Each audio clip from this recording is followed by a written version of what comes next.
I was sitting in a drive-thru parking lot around 10:40 p.m., engine still on, radio low, holding a paper bag that was already getting greasy at the bottom. I remember thinking how quiet everything felt for a place that had just charged me $23 for food I didn't even really want. The night started as a casual hangout. Nothing big.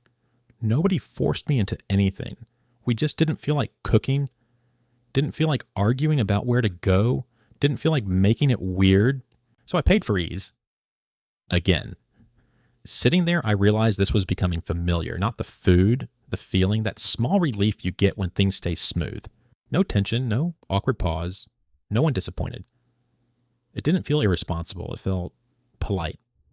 But as I watched the total settle into my bank app later, I had this quiet thought I didn't like. That stability doesn't usually disappear loudly.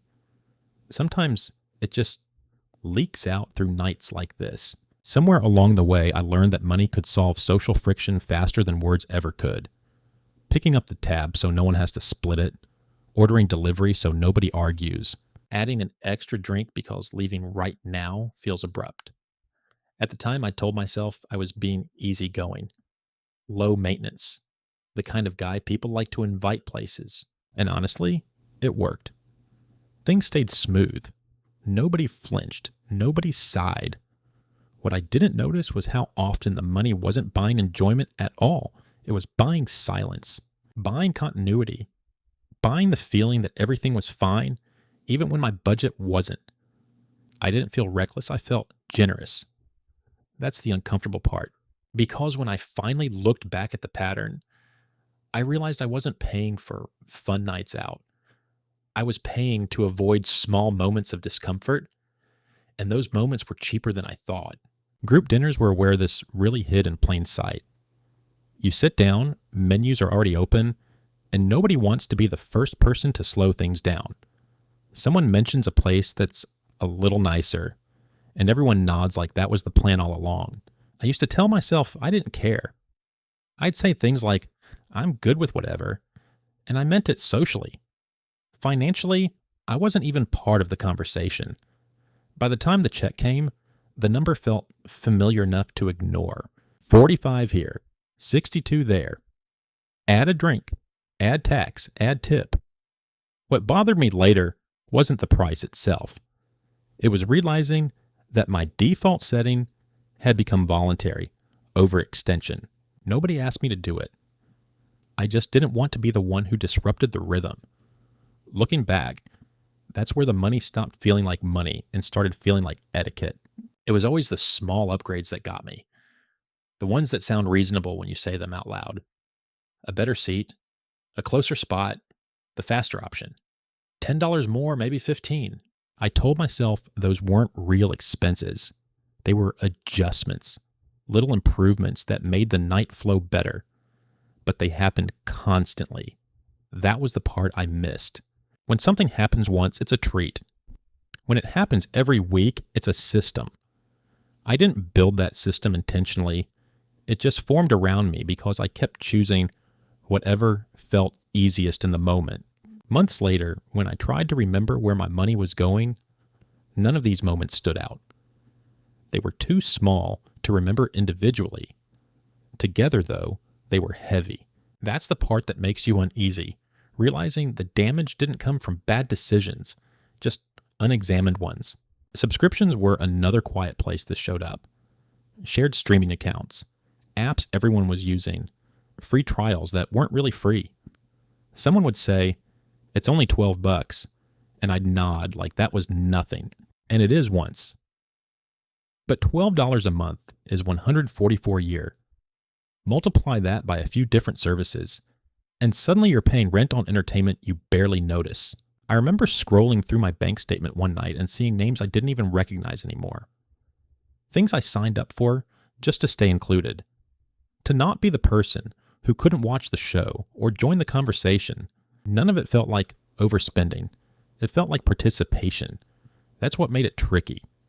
Because canceling felt antisocial, even though paying was slowly making me anxious. Transportation costs crept in the same way. Extra Uber so nobody had to wait. Paid parking so I wouldn't be late. Gas burned on last-minute plans I said yes to automatically. I framed all of it as convenience, but it was really courtesy. I didn't want to be the reason plans stalled. I didn't want anyone adjusting around me. If an Uber was $32 instead of driving, that felt easier than explaining why I wanted to save the money. The math didn't scare me until I finally added it up. 2 or 3 rides a week, about $150 a month. That's $1,800 a year just to keep timing smooth. When I saw that number, it didn't feel dramatic. It felt embarrassing because I hadn't noticed it building. I'd just been avoiding inconvenience one ride at a time. Food delivery deserves its own moment because this was the one I really didn't want to look at. I ordered delivery anytime people were around. It felt communal, low effort, no dishes, no decisions. But the fees were always there. Service fee, delivery fee, tip. A $20 meal quietly turned into $35. I did that maybe twice a week without thinking. That's $70 a week in extra cost, about $300 a month. Over a year, that's $3,600 just in convenience fees and tips, not even the food itself. When I finally said that number out loud, it didn't feel like a revelation. It felt like something I already knew, but had been avoiding. That was the uncomfortable pause. The moment where ease stopped feeling harmless and started feeling expensive. Trips were supposed to be different. Trips were worth it. At least that's what I told myself. But even there, the same pattern showed up.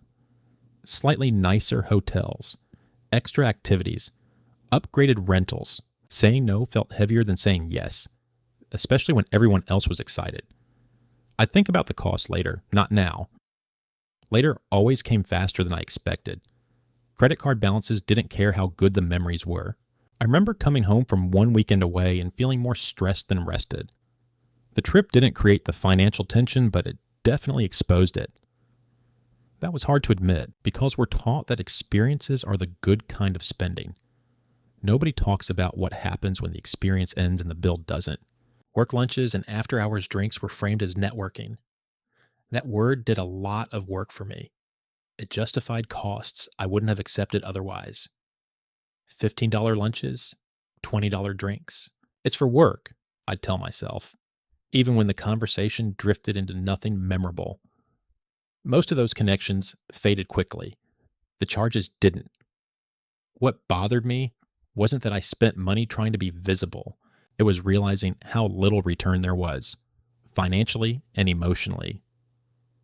I kept paying to stay in the room long after I stopped getting anything out of it.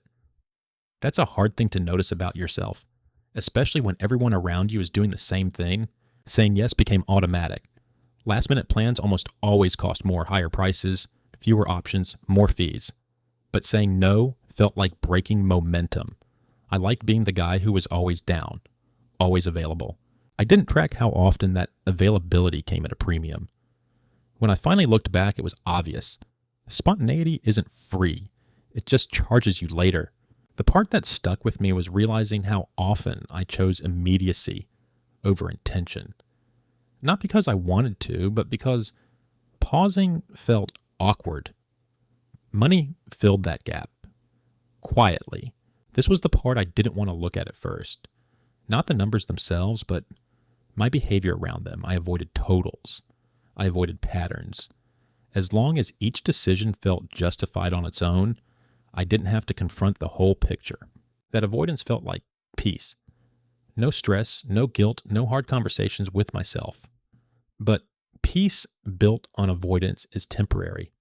When it cracked, it wasn't loud. It was just this steady discomfort that wouldn't go away. The feeling that I was working hard but standing still, that's when I started realizing that ease wasn't neutral. It was shaping my finances, whether I acknowledged it or not.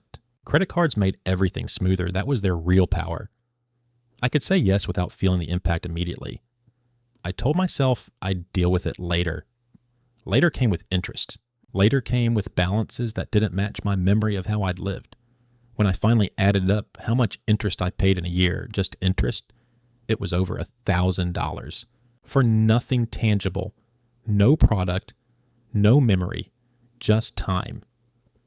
That number didn't scare me. It disappointed me because it meant I'd been paying extra just to postpone discomfort And the discomfort showed up anyway. I liked being dependable. The one who could cover things if needed. The one who made things easier. That identity mattered to me more than I realized. It felt good. But it also became expensive. When you're always the flexible one, the cost quietly shifts to you. I didn't notice how often I absorbed gaps. Until I started feeling resentful without knowing why. That was a strange feeling. To be annoyed at situations I volunteered for. It made me question whether generosity had slowly turned into obligation, and whether I knew how to exist socially without paying for it. Even the smallest routines added up. Coffee stops after meetups. Gas station snacks on the way home. $10 here, $8 there. I did the math one night. About $20 a week. That's over $1,000 a year. Just on little things that mark the end of social time. That number wasn't shocking. It was familiar. That's what made it uncomfortable. Because it meant I'd been carrying that cost for years without naming it. It blended in with life so well that it stopped feeling optional. Normal kept shifting. That's what I noticed most. What once felt like a splurge slowly became baseline. Prices went up, expectations adjusted, and I adjusted with them. No meeting, no decision, just quiet acceptance. When I compared old bank statements to new ones, the difference wasn't dramatic, line by line. It was cumulative. That's how stability erodes. Not through crisis, but through adaptation. You get used to spending more because everyone else does. And suddenly the old version of your life feels unrealistic, even though it worked fine. I avoided budgeting because it felt antisocial. That's a strange thing to admit, but it's true. Sitting down with numbers felt like stepping out of the flow, like questioning things everyone else accepted. I didn't want to be the person who made money visible. So I didn't. I told myself I was being chill, easy. What I was really doing was delaying honesty. And delayed honesty tends to get more expensive over time. Noticing all this didn't fix it immediately. That was another uncomfortable realization. Awareness didn't magically change my behavior. I still said yes when I shouldn't. I still paid for ease sometimes. The difference was that I felt it now. The gap between what I did and what I knew widened. That gap is awkward. It's lonely. Because you can't unknow what you've seen, but you're not ready to act on it either. You just sit there with it. I started recognizing the pattern in quiet moments. Sitting in the car, looking at receipts, scrolling through transactions late at night. The calm moments were often the most expensive ones, not because they were big, but because they were frequent. That's when it really settled in. Stability wasn't lost in one bad month. It was traded away in dozens of smooth ones. I still fall into it sometimes. I won't pretend I don't. Ease is tempting. It feels good in the moment. It still works socially. That's what makes it hard to resist. The difference now is that I notice the trade being made. I feel the weight of it. Even when I accept it, there's no clean resolution to that. Just awareness and friction. The other night, I checked my bank app alone, sitting on the edge of my bed. One small number caught my eye. Not a crisis, just a reminder. Stability doesn't disappear overnight. It thins out. Quietly. Through decisions that feel kind, polite, easy. I closed the app and sat there for a minute longer than usual, thinking about how much of my financial life had been shaped by trying to keep things smooth, and how heavy that smoothness had become.